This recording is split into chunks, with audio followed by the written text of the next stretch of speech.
Oi, meus amores, tudo bem com vocês? Hoje eu tô aqui com o coração aberto, feliz, mas com a convicção de que o papo é muito sério. Amém? Eu não aceito as pessoas terem uma imagem diferente daquilo que eu realmente sou.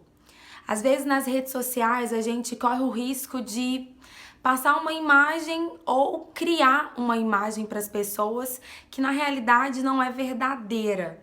E a palavra de Deus diz em 2 Timóteo, no capítulo 2, no versículo 15, assim: procura, isto sim, apresentar-te aprovado diante de Deus, como um obreiro que não tem do que se envergonhar e que maneja corretamente a palavra da verdade. Eu não quero de maneira nenhuma usar uma máscara com vocês. Eu não quero de maneira nenhuma viver aqui diante das câmeras algo e por trás dela ser algo totalmente diferente. Vocês conseguem me entender? O meu casamento, eu tenho a plena convicção de que, sim, ele tomou uma proporção maior do que eu imaginava. Isso alegra o meu coração, mas ao mesmo tempo me preocupa um pouco sobre o que as pessoas de fato têm pensado em relação a tudo, em relação às coisas que eu tenho postado. Eu tô aqui para falar para vocês um pouco dos bastidores, coisas que eu falo com pessoas que estão comigo no meu dia a dia, coisas que eu falo com minhas amigas, meus amigos. E é isso. Eu tô aqui para abrir o meu coração para vocês. O fato de postar muitas coisas e se alegrar tanto, porque esse é meu jeito, esse jeito espalhafatoso, esse jeito todo empolgado, esse é o meu jeito. Mas eu sou assim e eu tenho demonstrado dessa maneira para vocês, não para ostentar ou para criar uma imagem, e sim porque o meu coração realmente se alegra em saber de onde Deus me tirou, de onde Deus tem nos tirado e de onde o Senhor tem nos levado, e com a convicção de onde Ele ainda vai nos levar. Eu tenho muita certeza disso. Outro dia eu recebi uma mensagem no YouTube de uma pessoa dizendo assim: nossa, mas você fala tanto de fé, fala tanto de sonhos. É muito fácil você falar isso, sendo que você mora numa casa bonita, sendo que você tem tudo do bom e do melhor. Gente, eu não tenho vergonha de dizer que tudo que eu tenho é com muito esforço da minha mãe. A minha mãe, ela é faxineira. Ela arruma a casa das pessoas e ela recebe por isso nos Estados Unidos. E aqui em casa hoje realmente é muito bonito, mas não foi sempre assim.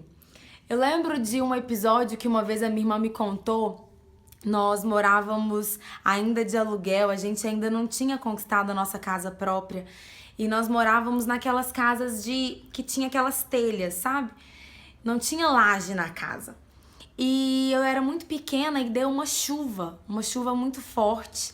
E os telhados começaram a cair. E toda a minha família, eu, meu pai, minha mãe, minha irmã, nós tivemos que nos esconder dentro do banheiro, porque era o único local que tinha laje, onde a gente poderia estar seguro.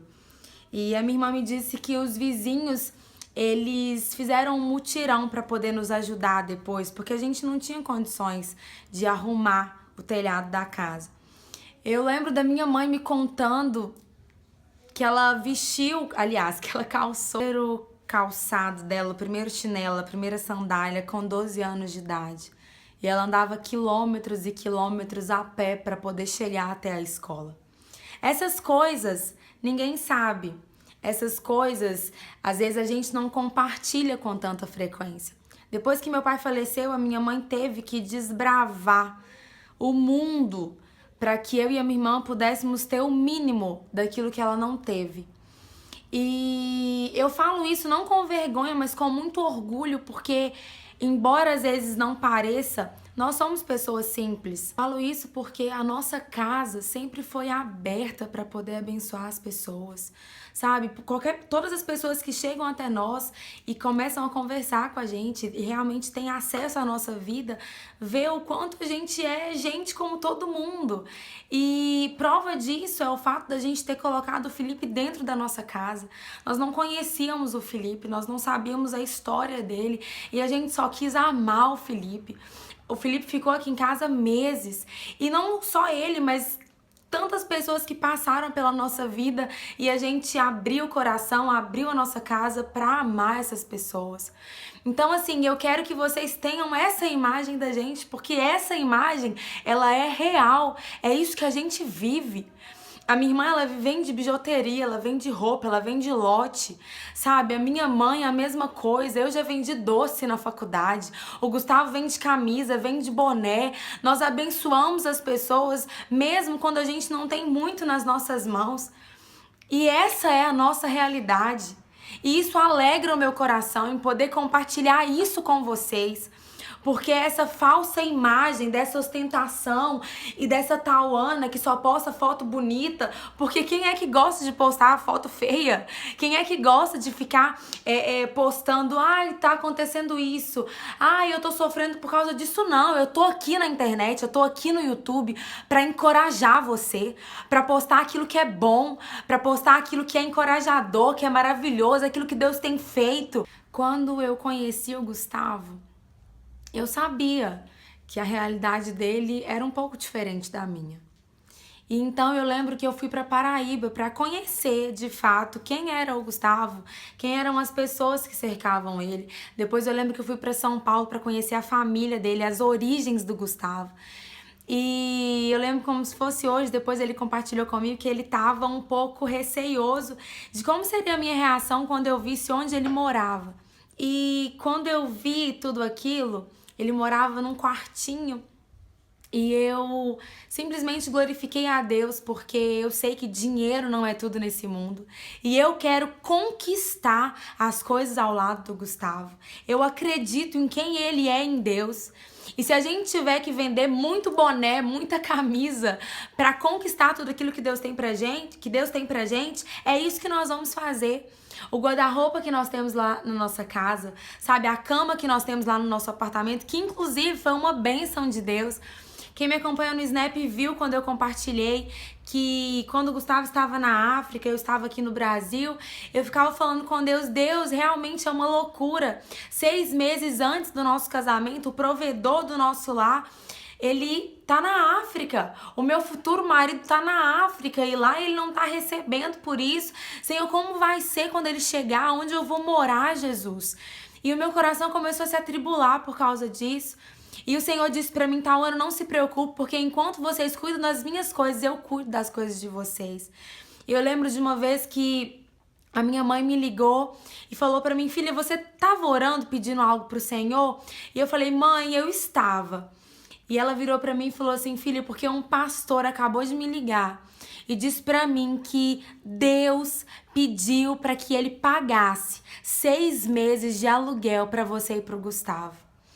E foi impossível não chorar, foi impossível não se emocionar e ver mais uma vez a mão de Deus. Porque quando a gente realmente cuida das coisas do Senhor, Ele cuida daquilo que é nosso. E isso é viver pela fé. Isso é viver na dependência de Deus. E eu sei que é isso que o Senhor tem me mostrado, é isso que o Senhor tem realmente feito com que nós possamos viver na dependência dEle. E depois, uma madrinha minha, ela disse pra mim que Deus tinha ministrado no coração dela o desejo de nos dar mais 6 meses de aluguel. 50% de 6 meses de aluguel. E hoje a gente se vê com 1 ano de aluguel pago praticamente. Nada tem nos faltado. E aí eu te pergunto, isso é o quê? Isso é fé? Isso é fé, é a certeza de que, embora aparentemente pareça impossível, o Senhor vem e fala, filha, eu vou cuidar de você, filho, eu vou cuidar de você, porque vocês têm cuidado daquilo que é meu. Eu não tenho dúvida de que eu estou casando com um homem de Deus. Eu tô aqui abrindo o meu coração, rasgando a minha realidade para você, simplesmente porque eu quero te encorajar. Eu quero te encorajar a viver pela fé, a crer que o Senhor, Ele não vai te deixar faltar nada. Ele vai te suprir em todas as coisas como um pai que ama o filho e dá de melhor para ele. Eu não quero que você tenha uma imagem de mim deturpada daquilo que eu realmente sou. Eu não sou uma menina fútil, eu não sou uma patricinha que quer ostentar o casamento dela. Não! Eu sou uma menina que quer viver o propósito de Deus. E se eu tiver que passar por dificuldades, se eu tiver, sabe, que andar em meio a espinhos, eu vou fazer isso para cumprir o chamado de Deus na minha vida. Em nome de Jesus, que o Espírito Santo te convença daquilo que é real, daquilo que é verdadeiro. E que a partir de hoje você entenda tudo isso e que você simplesmente ore por mim, assim como eu quero orar por você e declarar o milagre de Deus na sua vida. Eu quero que você, princesa, viva muito, infinitamente mais do que aquilo que eu tenho vivido. Em nome de Jesus, esse é o meu desejo. Que o Senhor te abençoe, que o Senhor te guarde, que o Senhor, sabe, te erga, que o Senhor faça com que você levante a sua cabeça para que você viva o propósito dele nessa terra. Amém? Amém, amém e amém. É isso, meus amores. Eu precisava desse momento aqui com vocês. Eu precisava desconstruir talvez uma imagem que foi construída pelas pessoas ou por aquilo que se vê nas redes sociais. Por aquilo que eu tenho postado e não tenho esclarecido de uma maneira tão clara, porque no meu coração eu tinha o desejo de gravar vídeos testemunhando e contando depois que tudo acontecesse, como eu vou fazer, porque eu faço questão de honrar todas as pessoas que comprou o nosso sonho. Amém? Mas é isso. Que Deus abençoe vocês. Eu espero que vocês tenham entendido. Um beijo. Faltam 6 dias e a partir de hoje eu vou fazer um vlog, um vídeo todos os dias até o dia do casamento. Porque eu quero eternizar e glorificar o nome do Senhor nos mínimos detalhes, porque é Ele, somente Ele, que tem feito todas as coisas. Eu tenho prazer e alegria em dizer isso. Deus é fiel, Ele é maravilhoso, Ele é lindo e Ele é tudo na minha vida. Amém? Beijo, até o próximo vídeo, até amanhã.